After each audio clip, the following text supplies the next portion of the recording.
यही साली घरे हो लेके पिचकारी बड़े बड़े हो। होली में यही तोहरा घरे हो लेके पिचकारी बड़े बड़े हो।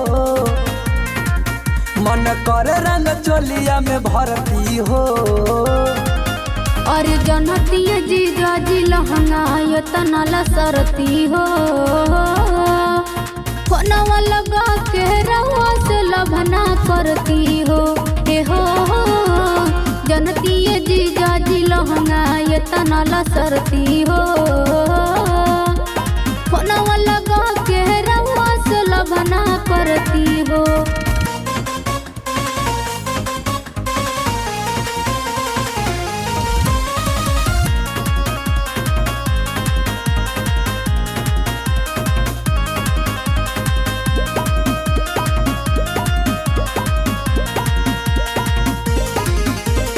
इतना काहे साली दिल पे दाहतारू कहा।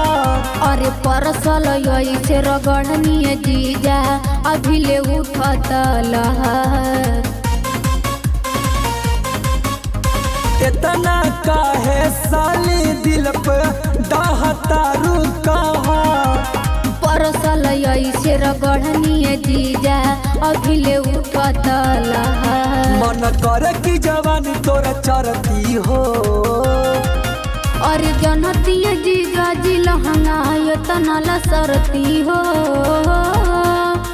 फोनवा लगा के रवा से लभना करती हो।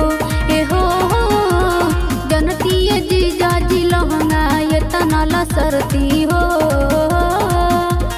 फोनवा लगा के रवा से लभना करती हो। फंस गई।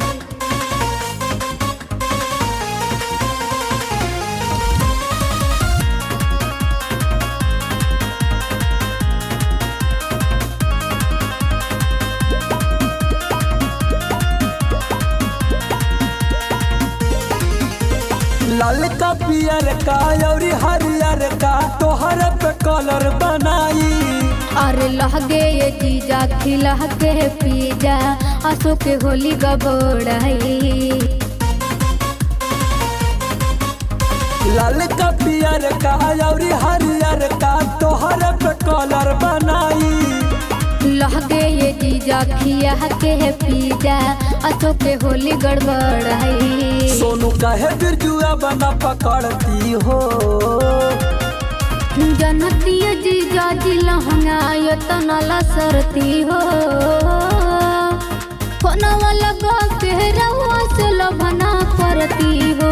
ए हो जनती जीजा जी लहंगा ये तनाला सरती हो।